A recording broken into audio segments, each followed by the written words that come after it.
Welcome to the Possibility Action Network podcast. I'm your host, Stephen Middleton, aka Possibilityman. We're committed to bringing you guests who strive to better people's lives and serve as a force for good in the world.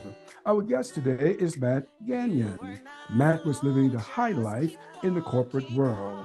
He was earning a six-figure income, owned a large house in the suburbs, and drove a luxury sports car. He also wore designer clothing. He embodied society's definition of success. But behind the mask, Matt was spiraling out of control. He had chronic health conditions and suffered from depression and addiction. But he did not give up on himself and managed to rewrite his life story by rediscovering his core values. Matt is now an executive coach and keynote speaker and author. As a professional coach, he strives to empower others to live their life with a courageous heart. Matt Gagnon, welcome to the Possibility Action Network show. Thank you, my good man. I appreciate it. Thank you very much. Okay, look, I'm looking forward to our conversation, but first, a reminder to our listeners and viewers, follow, like, and share this podcast wherever you find it. Your support matters. The more of you who subscribe, I can get guests like Matt Gagnon. Matt, look, I've been looking forward to talking with you now for several weeks, and I got a ton of questions to ask you. I want to see where this conversation goes. I know that you worked in corporate America at one time, but before that, what were you doing in the world? What was happening for you? I was in college. Okay, all right. So Yeah. no. I mean, I pretty much retail was everything I knew for a good 15 years. So I started in retail with Staples during my college years. I graduated in 2003, and I worked right through that up until 2015. So I think I started in retail right at 2000. Yeah. And so from there, I just kept going from the field to then field kind of corporate balance. I even did an internship with the San Antonio Spurs briefly while, in the NBA. So that was a pretty wild time. But yeah, that was life prior to going into this, was all retail. Gotcha. So look, what did you study in college? What did you study Marketing. in college? Yep. Marketing, I see. Okay. And did you do marketing when you worked for this professional team as an intern? No, actually, the funny thing is I had never played organized basketball my entire life. I was not very good at this, at the good of the game, but I got there just through sheer grit and determination, this being one of the most competitive internships to get. And I was destined to get it. I was a huge fan, and I ended up working very closely with the scouting team, with the general manager, and it was just a wild experience. So I was kind of all over the place with what I could do. As an intern, you're kind of a catch-all. So yeah. Yeah. As an intern, and there are many interns who may be watching this show, what is one or two things that you learned from working with a basketball team, a pro basketball team? That was my first office experience. And what I learned from that is, my boss was Sam Presti, and he ended up becoming the GM of the Oklahoma Thunder. And he was just a great professional. I remember him saying, no one cares how you got the job done. We knew you would get it done, or else we wouldn't have given it to you. So you don't need to tell us how you accomplished it. We gave you the job. We know you can get it done, so get it done. And it was really like, it wasn't one of those things where you need to brag about how you got the job done. Look at me, look at me. They're like, no, just get the job done. And so it was a different environment. And so it was very much like focused. There wasn't a lot of like chit chat going on. It was very professional, but they were amazing, like organization. Just seeing the business side of everything was just fascinating. And I was there during the summertime when they were doing draft camp and getting ready for the draft, working players out. I was doing scouting tapes. It was fantastic. Like, what an experience to kind of do a little bit of everything. Understood. But yeah, that was a big lesson learned, was just get the job done. Don't complain, be resourceful, and they're going to appreciate it. You'll get bigger and more responsibilities without you having to tell them how you got the job done. Okay, understood. And as you continued your career in the corporate world, I saw you once saying that you sold, SOLD, your soul to corporate America. What did you mean by that? Yeah, I mean, I cashed in my boundaries. Like, Mm. I decided to just drive myself into the ground. Like, I would work 24/7 around the clock. Retail is one of those industries that doesn't sleep. So it runs on holidays, weekends, it's always on. But I noticed that the more I worked, the faster I responded to emails, the later I stayed up, the more extra responsibilities I signed up for, the more praise I got, the more promotions I got, the more money I got. It fed everything that my ego was starving for. And it also fed my very first addiction, which was praise. Like, I had that since I was a kid. And so, yeah, what I did was I did sell my soul because retail wasn't my dream job. I didn't go into high school or college and think, boy, I'd love to work in retail. Like, that was never, ever a destination, but it gave me an instant high. It was an easy place for me to go and run and flex just a plethora of different skills. And again, I had zero boundaries. I don't blame retail for burning out. It was me. I only knew what I knew, though. But looking back on it, it was totally my fault. I sold my soul, meaning I strayed away from the thing that was most important to me, and that was serving others and being an entrepreneur. I wanted to start my own business. I had always had different businesses growing up. So this was one of those things I cashed in on. And I also missed a lot in life. I missed birthday parties and anniversaries and even funerals, just very special events in life. I cashed out. I also forgot that I loved volunteering and being a member of the community. I didn't have friends really outside of work. So I gave up a lot. And I look back on it and I can't shame myself for it. I can't have regrets for it. I just had to learn from it. Right. So, but on your climb up, because in your narrative, you drove a nice car, you lived in a great neighborhood, you made plenty of money. So on your ride up, it was feeling pretty good for you, wasn't it? I don't know. I told myself that, but it wasn't. It wasn't very good. My ego was happy, but the truth is, like, I was overspending because there was something going on inside, like something I wasn't feeding, something that didn't feel right. So I was overspending. I'd overeat. My weight would fluctuate up and down, up and down, up and down, fit to out of shape very easily.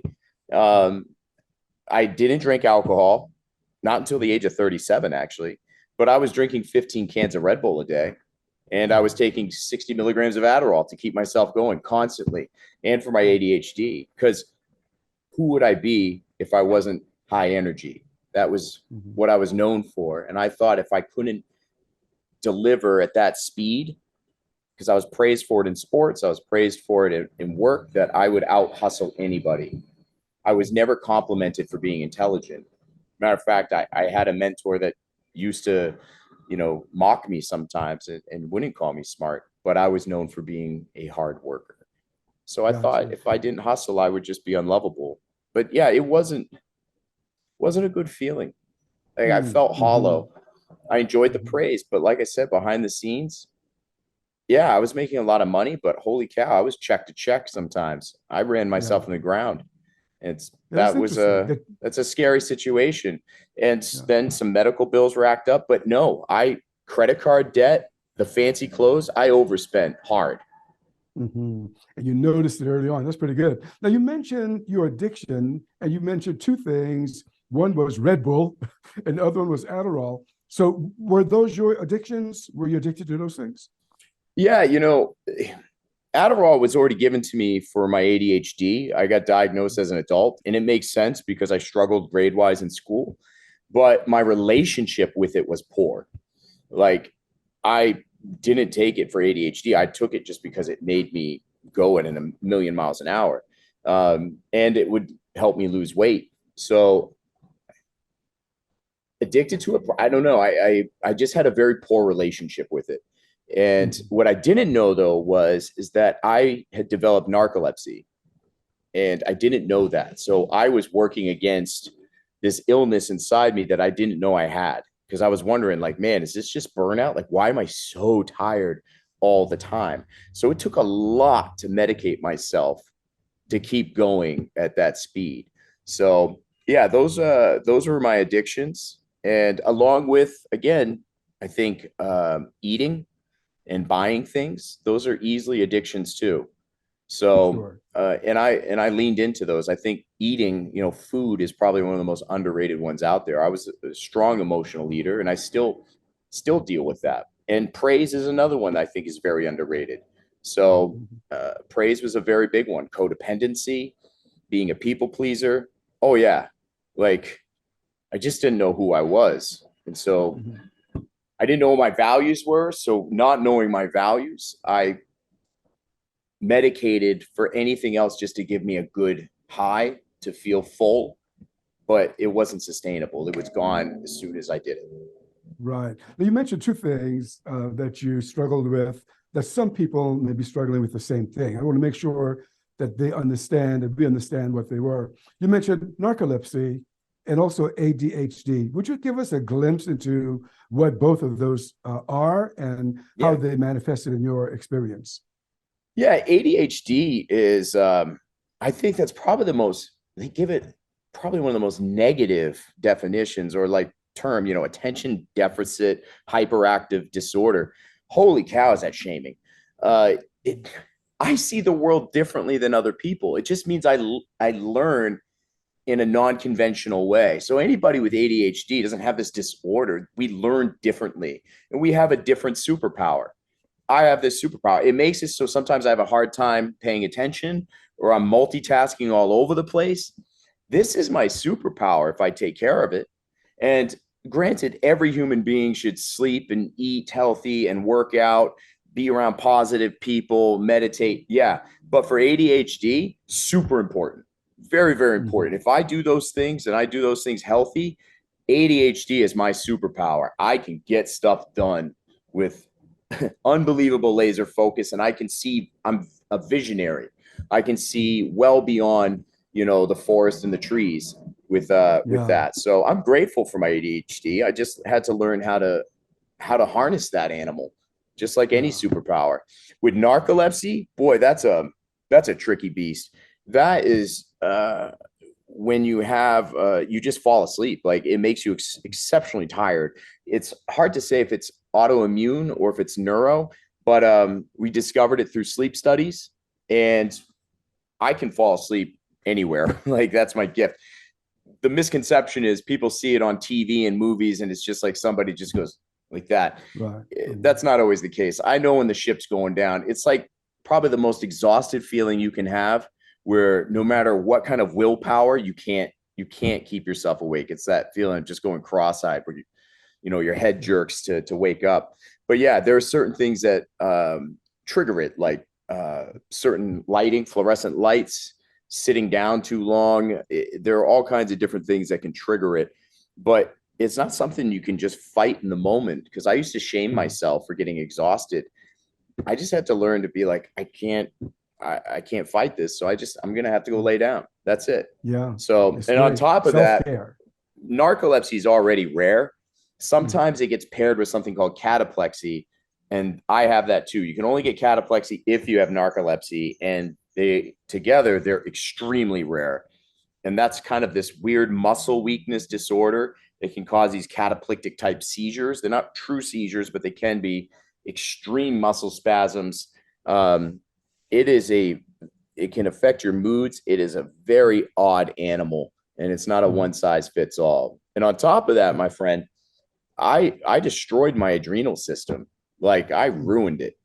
So I developed Addison's disease, which is an Mhm. adrenal insufficiency. And that's also considered very rare. My body doesn't make enough adrenaline or cortisol to support me in high stress situations. Uh-huh. So in those situations, I need to take medication, cortisoids, um, to get my system regulated again. So again, Yeah. it messes with your moods, it messes with your energy levels. Holy smokes, it's a challenge. Yeah. Well, look, that's one thing I appreciate about you is that you've been transparent about a lot of things as you've just been now. In your bio, you've also mentioned that at one time you experienced depression. Can you tell us a little bit about that? What was One going on for time, you? a lifetime. Like it's been a lifetime battle of just thriving through that disorder. Um, you know, there are people out there that say they've never experienced depression, they don't understand depression. I don't always buy that. Here's what depression is. Depression is one of those moments where the things that brought you joy in life are no longer bringing you joy. All the activities that you love doing, and you go to do those, and they don't do a thing for you. You just feel numb and sadness, and you can't see beyond your own self. It's just a place where really nothing matters. And it is lonely, and it is incredibly sad. And it's not one of those things where a pep talk is going to snap you out of it. Everybody has different needs to work through that. And I had to learn how to love it and accept it, and also how to overcome it. And so I do love the fact that I have depression. I've learned how to fight it. And here's the reason why I love it. Depression just means that I am a very deep feeler. I feel things. I'm intuitive. I'm sensitive, which is also a quality I appreciate about myself. And depression for me is one of those moments where I feel too much. I am overwhelmed and overstimulated. I feel too much energy. And so I am grateful, because it does remind me that the deep feeler I am, because the opposite side of that is that intuition, that ability to feel. I use that in my work as a coach, and I use that to serve other people. I'm grateful that I can feel this deeply, but there are times, man, it is hard. And so why fight it? I've just learned now that if you already feel like just complete garbage for the day, you shouldn't make yourself feel bad for feeling bad also. It's just like, submit to this thing, give yourself that time to work through it. Don't shame yourself for it. And you're going to get through that. And for me, there are certain things that I need. And for me personally, I just need somebody to not run away from me. Like, put your arms on my shoulders, give me a hug, tell me I'm safe, tell me I'm okay. But I don't need a pep talk. I don't need any of that stuff. Just be there with me. Matt, I mean, I'm just touched, because most people, especially men, will never disclose that they've experienced depression. So how did you come to this place of being so transparent about it? I mean, there are thousands of people going to hear you or the social media from this interview. How did you come to this place? I think it was early on, really. I learned it kind of in my youth, that being transparent and sharing your stories empowers others to share theirs too. It gives permission for others to share theirs too. And in the beginning, I did it though as a kid, because it also got me praised though too, as being vulnerable and so open and transparent. So I don't always think I shared it from a healthy place, because it did get me attention. Later in life though, I did discover though how it genuinely helped people, how it helped me, and that it's actually my gift. Like, my gift is, and for me and my faith, like I believe in God. So like, for me in that, like, it was this thing where I've thought, like, God gives me these crazy challenges and says, hey man, it's not always going to be fun what I put you through, but I promise you'll make it. And then you're going to tell the world about what you learned and how you got through it. So I feel like I have the ability to articulate trauma, challenges, and adversity in ways that people can understand, in ways where people who don't understand can start to understand.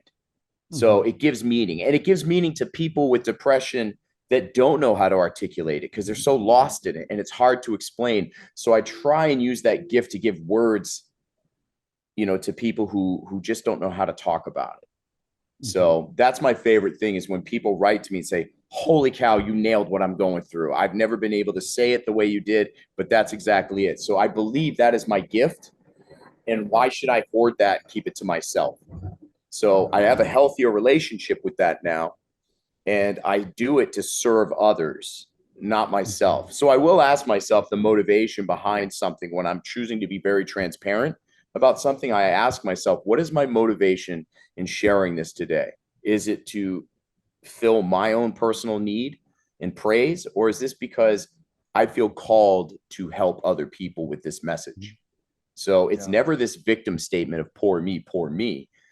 I'm going to share with you what I went through or what I'm going through, the lessons I'm learning from it, and some actionable steps that maybe you could take too that will help you in your journey. Yeah, I think that's beautiful. And just to underscore what you just said, you share, some of your life experiences in service to others. I think that's powerful. Now, you have an amazing comeback story. That's also why I wanted to talk to you. So I want to explore this with you a little bit. Now, you talk about a life of transformation. And what does that mean to you that you have actually, and just in a nutshell, because I want to probe this, but a life of transformation. Yeah. Who's not in a chapter of transformation? I think we all are, no matter what in life. But for me, to get out of a world of addiction and feeding myself all of these things, it wasn't about abstaining from anything. Like, obviously, that's important. What it was about was understanding why I was addicted to something in the first place. Where was I medicating? What was bleeding? What was hurting? And so I had to attack that. I went through a boot camp of self-discovery work. By the age of 30, I got a therapist. I found group work, whatever it took. I was doing healthy activities again to help find where that pain was within me. And then I started trying to find what it was I was called to do in this world, to rediscover. I don't really believe in reinventing yourself. I believe in rediscovering yourself, because whatever you feel like you're reinventing, you're actually just discovering something that was already there that you may have disowned over the years because either you were bullied or told that that's silly, or whatever it is. Somewhere along the line, you were told whatever your gift is that you want to do in life was just ridiculous and it was shamed away. So transformation for me really started with this call to adventure, where there was trauma and there were challenges, and I could either be a victim in those situations and give up, or I could answer that call to adventure and pursue something that will take me to the next level. So I'm constantly writing a comeback story. And what I've learned is every adversity moment is just training for the next one. And so it's pretty crazy. And like, I'm in one right now. Like, it's always happening at some level. And, I've discovered I have a traumatic brain injury too, from too many concussions in my youth. And that's causing a lot of issues also. So transformation is something that's always happening, but it's about understanding. Here's the biggest thing I can tell you. It's about understanding you can't do it on your own. Like, no one's meant to climb a mountain by themselves. I can't stress that enough. You should know that you're resourceful and creative, and yes, you can get things done, but why do it by yourself? You only know what you know. You can't see your blind spots. And you don't always know what version of you is talking to you, because sometimes it could be lifting you up and other times there's another version that's pushing you down. So don't do this alone. Find somebody in your corner to work with. Yeah. So I want to stay with this transformation issue, because a lot of people, Matt, are talking about transformation. And sometimes when I hear them, it's like, okay, I've been transformed. It's over. But I think you're telling us something else. You're saying transformation is something that, that's ongoing. Can you underscore that a little bit for us? Yeah, it's life. It's just life. Like, we're always going to be challenged. There's always going to be adversity. Here's the thing. I hear so many people dread positive experiences because they know that it's going to crash eventually. They don't want to get too excited or happy about life because it's like, oh, the other shoe is going to drop here eventually. I can't get too. Yeah, of course it is. Yeah, the wave is going to crash. Bad times will come again. So let's not act so surprised that when we have great moments that eventually something will happen again. That's just the way it is. So enjoy your highs, enjoy the great moments, and know that when you have a bad time again, you'll get through it. You've gotten through them before, you'll get through it again. So why should you downplay your joy in life just because eventually something will happen again and you'll be challenged? Don't live like that. Choose to be excited. Choose to be vulnerable. Yes, it hurts when we fall down. It hurts. But if we choose to have walls, we put walls up to minimize our chances of getting hurt and wounded and taken advantage of. Great. Congratulations. You've minimized that. You've also minimized your joy. You're living a nice, safe life. And most people complain about a safe life because they're like, I never travel. I never do these things. Blah, blah, blah, blah. And when they think about doing them, they don't, because eventually this version of themselves, this voice in their head says, don't do that. Like, we could get hurt. No, I don't want to live like that. I'm willing to get hurt. I have boundaries, not walls. Oh, I like that. Yeah. So look, in your comeback story early on, you said that you learned how to align your values, with your life. Can you walk us through that? What are some of those values that help you align yourself? Yeah. So I define values a little differently than most people would. Some people define values as like, well, I have a value on faith and family and hard work and transparency. Like, those are all beautiful words. What do they mean though to you? And that's where I find where people struggle. I'm like, okay, great. So what does, being driven as a value, what does that actually mean to you? And that's where people stumble. They're like, So yeah, if you don't have a definition for it, then it's just a word. For me, like when I went through, coaching school with the Coaches Training Institute at the time, we did some values work. And one of the things I appreciated is that values are actually things that you do in life that bring out the best parts of you. They're activities, basically. And they're like these little boxes that when you open the box, all these things live inside it. So, for example, I had to look back at some peak experiences in my life, and that's where I saw a lot of my values living. One of them, though, was hiking in Colorado. Like, I live in Maine already. The mountains are beautiful here. But Colorado, the mountains are a whole different ballgame. And I remember climbing a mountain. I get to the peak. It is just one of the most breathtaking things. I could see 360 degrees around me of just beautiful, beautiful scenery. And I'd spent most of my life looking at life like it was through a hole in a straw, and I only saw what was directly in front of me. That value of being on a mountain showed me how small my problems really are. It showed me how to look beyond myself and see the world around me. It taught me how to see through my peripheral vision. It got me grounded. It connected me more with my faith. So holy smokes, this is a value for me. Nature, being in nature is a value. And so I know that if I invest time every week, because I can't climb mountains in Colorado every week to feel good, but I can do other things. I can go for a walk. I could make time for camping. I could work by a window if I need to. Like, I can do little things that'll help feed that value. Today I'm sitting right in front of a window now. I like that. It helps me. And so I can feel the cool air. I can smell the fresh air, like the sunshine, all of those things. It connects me with my value of nature at the smallest level.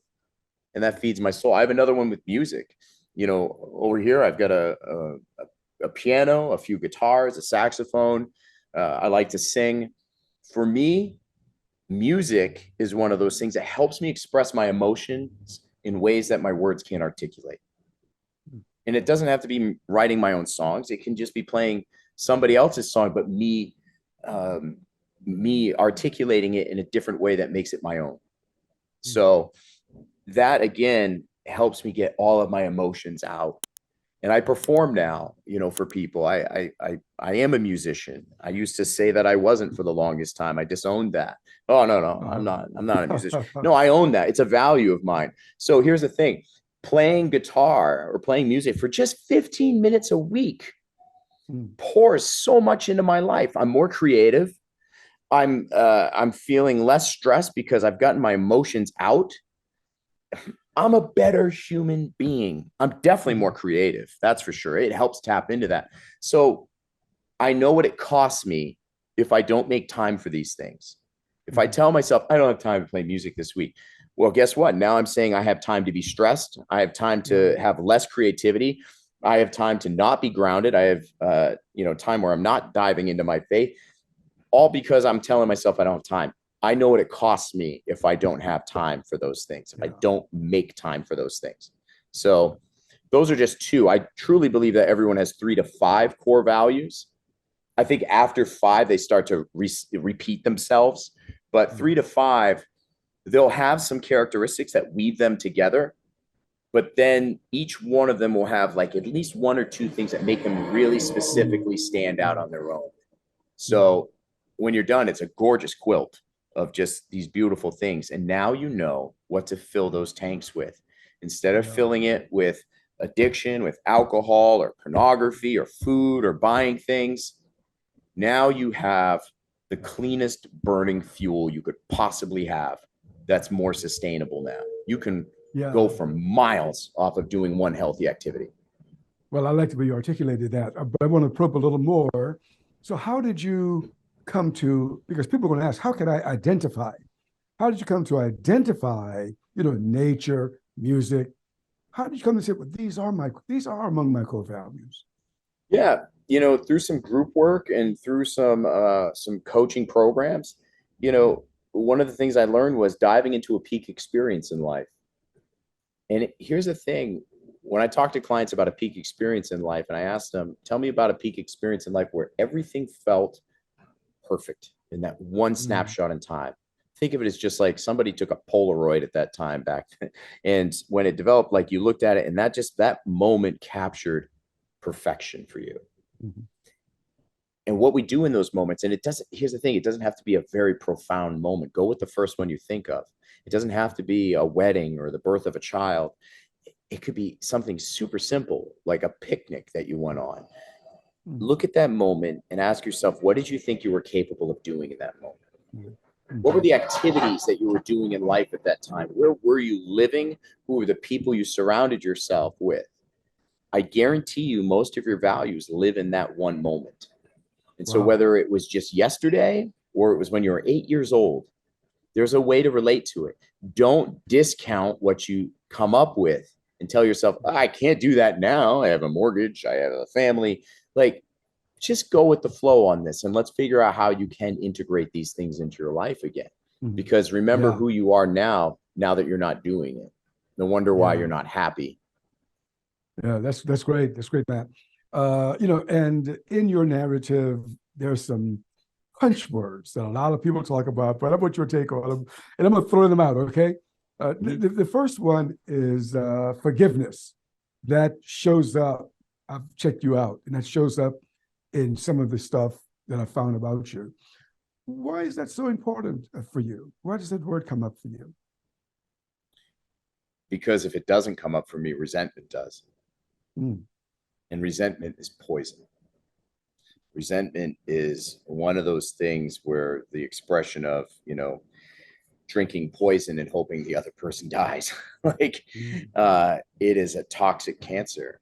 And without forgiveness, resentment will eventually show up.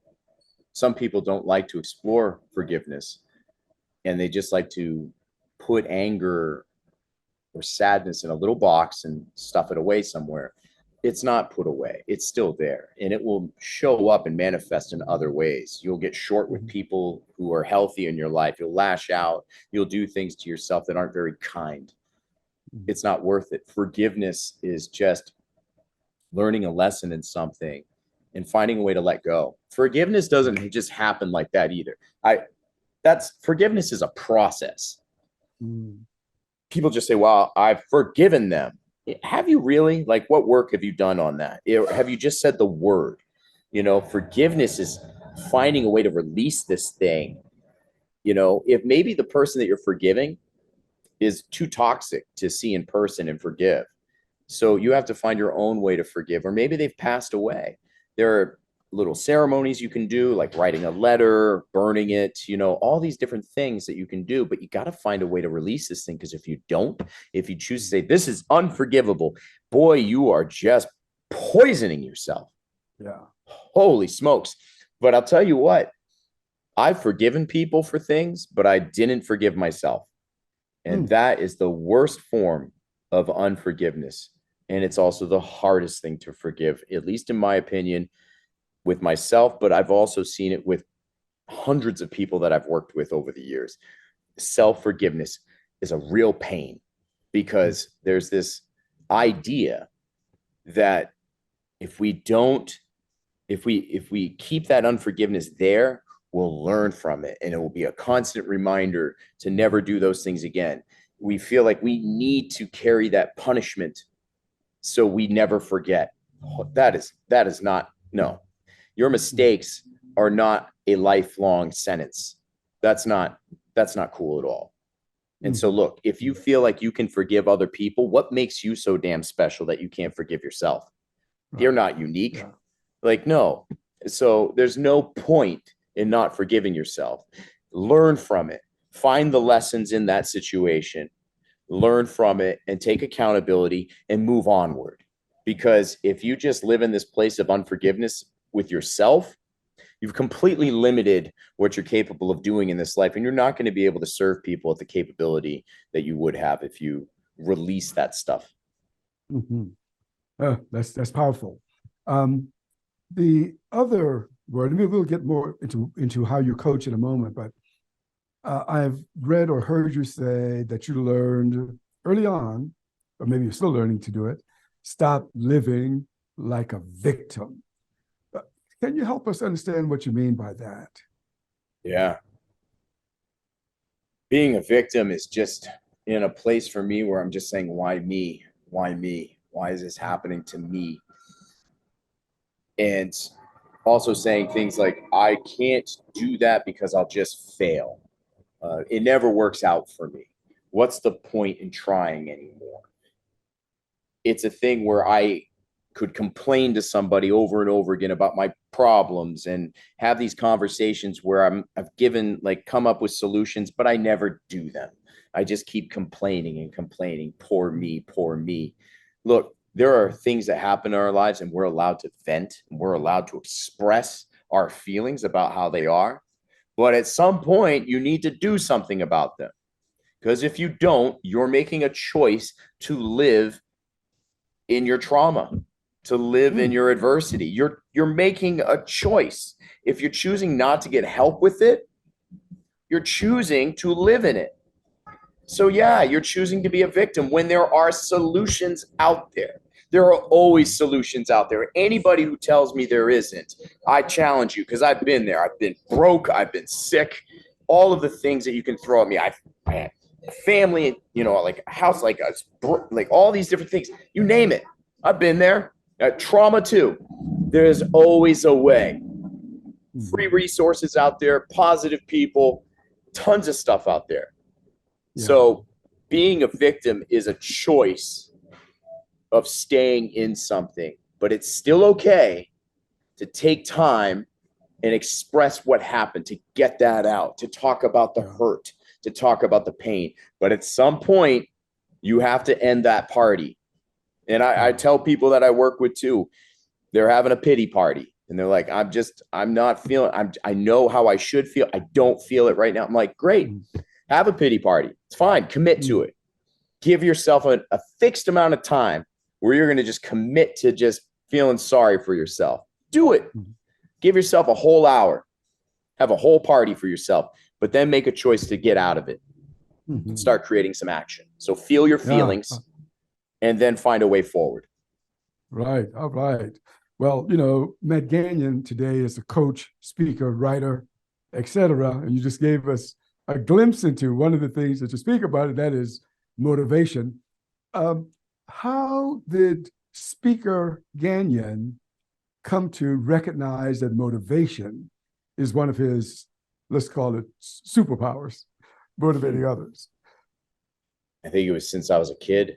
I mean, I was always able to articulate things and feel things, and I wasn't scared to speak up. There was a chapter in life because I got bullied and I silenced my voice. But I saw the impact that it had. And I had a very profound moment in 2014 when I started going to coaching school and I started pursuing a life in coaching. And it was something that I discovered already in high school, but I was reconnected with it in this moment. And I remember going into this classroom for the first class, of this program. And I remember volunteering to be coached in front of the room by two facilitators. Well, one of them was coaching me, the other one was watching. And I was all in on this thing because I was investing a ton of money into it. So I said, I'm all in. I feel like this is my life purpose. I shared everything. I got super vulnerable. I mean, I cried. I was angry, all of these things. And just 15 minutes of coaching, I was all in. And then I remember they said, well, let's take a break, because you could just hear a pin drop in that room. It was so quiet.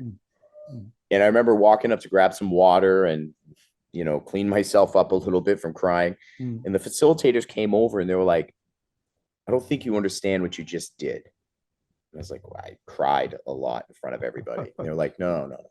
This is like within the first hour of this program for 3 days of the first class, you just gave everybody in this class permission to go that deep. You told everyone it's okay to open up, that you're safe here, because you were safe here. You trusted it. They were like, that usually doesn't happen until like halfway through day 2. So this is going to be a very special class because you just told everybody it's okay to do this. That was huge for me. And I knew that was motivating. And I knew that showing up in life and taking risks and then talking about it was motivating for others too. It gave people motivation. Is just really honestly about, I feel like, giving permission to others that, hey, it's okay to take chances. It's okay to fail. There are ways forward. So I lead by example wherever I can. And that's why I share my flaws. I think it's very important to share that. I don't trust perfect people. And I think that's what's made me a successful coach too, is that I'm not afraid to show my flaws. There are times I've written articles where I'm like, oh my gosh, like no one's ever going to hire me now. I look like a train wreck. But no, they still do. Why? Because I'm relatable. I've done the work too. So yeah, I go through really hard stuff, but guess what? I have a therapist. I have a coach. I have a village that lifts me up, because I need that. Servants need people to serve them too. And that's huge. Yeah. So I'm not afraid to share my flaws. I just happen to have more tools in my tool belt than someone who's going through it for the first time. Sounds good. I feel it. I feel you, brother. Look, you've joined some prominent writers and speakers in underscoring habits. We all know about habits, but Stephen Covey did it, The Habits of Highly Successful People. A more recent book, Atomic Habits, and now talk to us about habits and what are you telling us? Tell us a little bit about what you share about habits. It's funny. I was doing programs around habits before I'd read Atomic Habits by James Clear. I love his philosophy on it. Unfortunately, I thought I was being so original, but there are no original thoughts. It's just original deliveries. But I learned how habits and discipline, how they can be monotonous and boring. They help you live an extraordinary life. And there's a minimal investment sometimes into our habits, but they can have a massive return on investment. So I remember my first big routines process was mornings. And that was about 5 years ago. I came back from Austin, Texas, and relocated back to Maine. And I was living in the middle of the woods with my family. And I remember telling myself, I am not a morning person. I hate mornings. I love my nights. I'm more creative at night. I get more things done at night. The truth is, I never gave mornings a fair chance at all. I only got up early if I had to be somewhere at the airport, maybe, or just whatever. I'd white knuckle my way out of bed. The question was, what kept me in bed in the morning? Why did I sleep to the last second? And the truth is, I didn't like the expectations of the day. It was anxiety. I don't want to get up because I want to delay expectations. Because if I get up early, I'm going to have to face that. And I also was always telling myself, I'd really like to work out. I'd really like to journal. I'd really like to do all these things. And I would never make time for them. And so not doing that was just like shaming. So it's like, why even ask to do those things of yourself if you're going to never do them? So just stop talking about it or do it. So I decided I would get up at 4:30 a.m. every day for 30 straight days. I'm an extreme individual, but I decided how much time I wanted for myself every morning before everybody else got up. So 4:30 was my number. And I just started small. I started with just waking up and celebrating the fact that I'm awake. I had zero expectations on what to do. I was up and I would just be with my thoughts. And slowly but surely, I started getting hungry to do more things. I wanted to work out. I would I would start a fire in the fireplace, during the wintertime. I'd go for a cold winter walk and I would just be in the stillness of things. I let myself get naturally hungry to do things. And that's what felt good. It started with just a little momentum. And so I learned the things that fed my soul. And the one rule I had was I'm not going to wake up early so I can do more work. Absolutely not. I will start my day just the way I always do, when it's time, the way I've always started it at the same time. This time is my time. This is when I feed myself with the things I say I'm always going to do, but I never do. So what would happen if I did? It made my work during the day so much more efficient, so much better. And I wasn't white knuckling through the day. So those things were massive for me. What I didn't expect was for it to be a business. No expectation for that. I filmed it. On day one, I decided to film it from Instagram Live and share it with everybody. That started a whole thing. Every day I shared at least 2 minutes about how I was feeling first thing when I woke up. Just the ugly of it all, the wins, all of it. And I remember getting through it, and towards the end, I had somebody write to me, and it's, he shares a story. His name's Ryan Gill. Find him on LinkedIn. He's an amazing human being. And he wrote to me and just said, hey, great work on these mornings that you're doing. Mornings are really hard for me. It's my Achilles heel. I'm a successful business person, but I could be better. I'd love to sign up for your morning program. And I said yes to something I hadn't done yet. I was like, I don't have a morning program, but I created one for him. I created Atomic Mornings, and it turned into something really beautiful. Now I get to work with people all over the world in helping them create morning programs. And it's not really about what you do. This is about you creating more emotional awareness and more physical awareness about yourself to understand yourself better. I want you to know how you feel when you wake up. Because if you wake up and you don't know how you feel, I promise everyone else in your life will know how you feel. So if you educate yourself, you're now empowering yourself to do something about it. And so it's a beautiful thing. Habits changed my life, and they've even saved my life. That's great. That's great. I like the way you expressed it. You said there's nothing new under the sun but new deliveries. I've never heard that before. I'm sure, I've just never heard it before. And you did the same thing, at least for me, with shame. A lot of people talk about shame, but you talk about the weight of shame. Take us into that. Yeah. Shame is so heavy. And it's something I've seen people commit to. I have to feel the shame, so it's a reminder never to do that again, ever. Boy, that does not feel good. All you're doing in life is just the bare minimum to avoid repeating that mistake. There's a great way to just reframe things. Honestly, there's so many people that just say, I just don't want to have a bad day. I'm not going to have a bad day. I just don't want to mess up. And so great. That's a great goal, but all you're going to think about is not messing up. That's it. And that's not very motivating. It'll help you get through the day.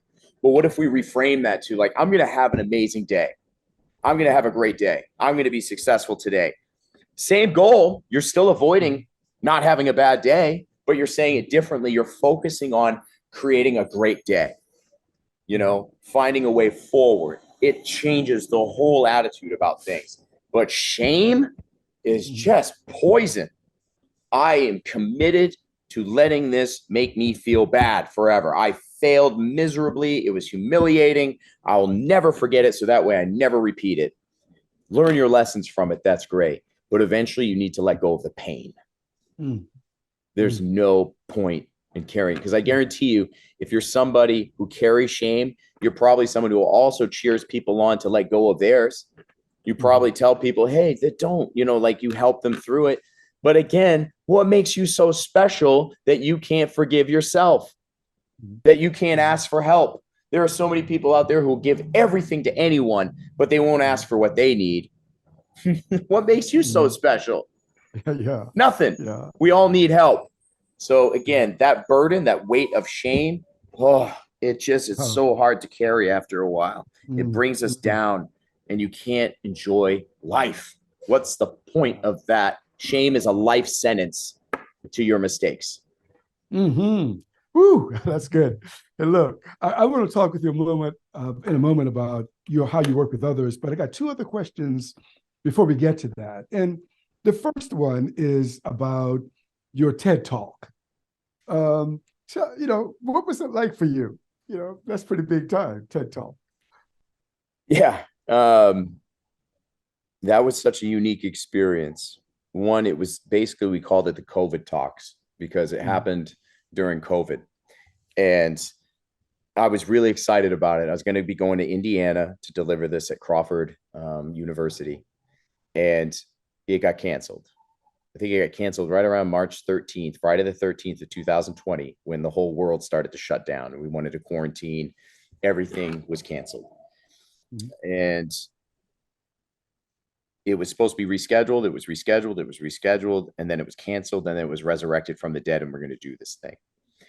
I'll tell you what, like, I've always been a speaker. TED Talks taught me how to be a very disciplined speaker, how to be a better speaker. I'm not somebody who likes to write my speeches out. I don't like doing that. TED wants you to write it out because they want to know exactly what you're going to say. And that made me learn a different narrative about my story. I saw it in a different way because I had to sit down with it more. I thought I knew my story. I've talked about it many times. I always learn something new, but boy, I took it to a whole other level. And when it was resurrected from the dead, they decided we're not going to hold it in Indiana. For the first time, we're going to decide that since we can't have a crowd, we're going to hold it in the host city of every speaker. So instead of us all going to Indiana, we're going to all have our talks wherever we live. So I get to have mine in Austin, Texas. I got to pick the venue. They would hire a film crew. Some people did it in their home or, inside a room. I chose to do mine on a stage. I found a cool place in Austin. I did it on a stage and I delivered it as if there was a full crowd. There was only 6 people in that crowd, because it was COVID. But I wanted to deliver it with that energy there that I was speaking to thousands of people because I knew eventually thousands would watch it. It was a beautiful experience. It was very humbling. There was a lot that went behind it. There were a lot of lessons learned, but I'm so grateful that I got to do it because my motivation to do it was only to serve others. Mm-hmm. Mm-hmm. That's great. Now, is your book complete or is it in process? My book? Oh, I've co-authored a few, but my own personal book, no, that's still in process. Yeah, that's still in progress for sure. Now I have to figure out and focus on what chapters of life I really want to discuss right now because there's a lot to that book. Okay. All right. So now I know you work with others, you're a professional coach. And one of the things that you share about coaching and just about speaking is to encourage people, I suppose, to live with a courageous heart. Mm-hmm. What do you mean by that? And how did this, if you can, recall this, how did this come to you? Live with a courageous heart. I mean, there's power just in the phrase. Oh, yeah, no, absolutely. I'll sum it up like this. It's living with a courageous heart is learning how to live life aligned by your values and not the values of society or others. That takes courage because if you live life by your values, you will be criticized. You will be judged. And it's not always easy. You're going to scare some people. You're going to scare people because they're going to think that they're making those choices and they're going to judge you like, oh my gosh, you can't do that. No, it's irresponsible. So that's where I figured it out. I realized that like I could go against the grain, against society's check boxes, and I could live life my way instead because it's fulfilling. And that's my gift. So, and living with a courageous heart really reminded me of the story of David and Goliath. David was one of the first underdog stories. Whether you're a person of faith or not, it's a great story. There's tons of metaphors and learning lessons in it. What I learned about David was he had no fans on either side of the field.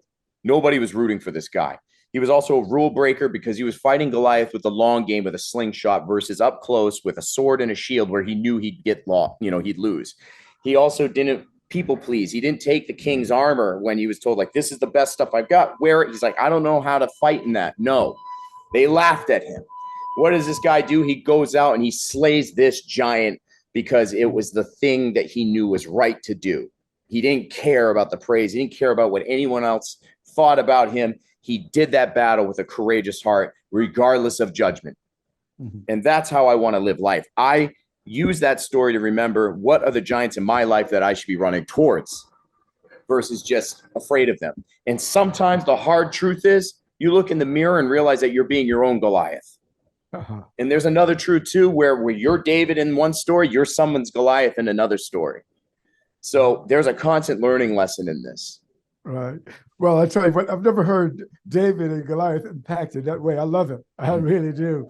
You know, one of the things that's foundational in your coaching, if I got you right, is that you coach people around how to overcome their limiting beliefs. Would you just give us a couple of glimpses into how you work with executives, professionals all over the place.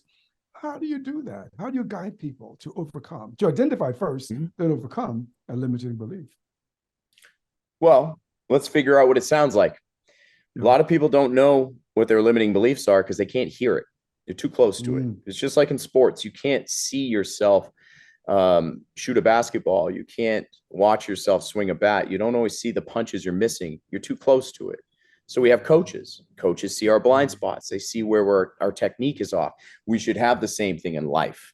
Some people, when they talk, they apologize constantly. I'm sorry. Or they minimize something they say that's so positive. Like, yeah, holy cow, I've got this great idea. I'd love to do it, but I don't know. It's too risky. Or I just don't have the time or resources. What are you doing? Like, you're not even giving it a chance. Like, limiting beliefs can shut us down in the smallest of ways. And again, like what I said earlier, being afraid that the other shoe is going to drop and bad times are going to come. Yes, they are.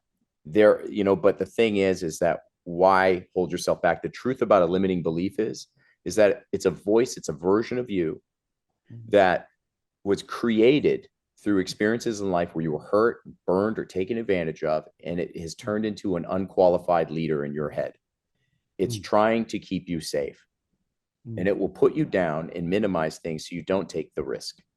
But here's the truth that I know about it is every time I hear a limiting belief voice that shows up, I know it's not there just to mess with me. It's there to distract me from my greatness, from my transformation, for something that I could do that could change my entire life. It is trying to distract me. And so if I can look beyond that, I can see my light. I can see my destiny. I can see what I'm supposed to do, even in the smallest of ways. Overcoming your limiting beliefs helps you show up in life. And so I identify that voice with people. I listen to the things you're not saying. I look at your body language. I listen to your tone, and I'll help educate you on what I'm seeing and feeling. And again, with education comes empowerment. So once we know, now we know that we can do something about it. And the reason why I love working with executives and high performers is that one, people say, well, they pay better. I'm like, oh yeah, absolutely they do. But here's the other thing too. I'm only one human being, and I want to impact as many people as possible. And when I work with those people, I know that the results of that are going to trickle down to a lot of others.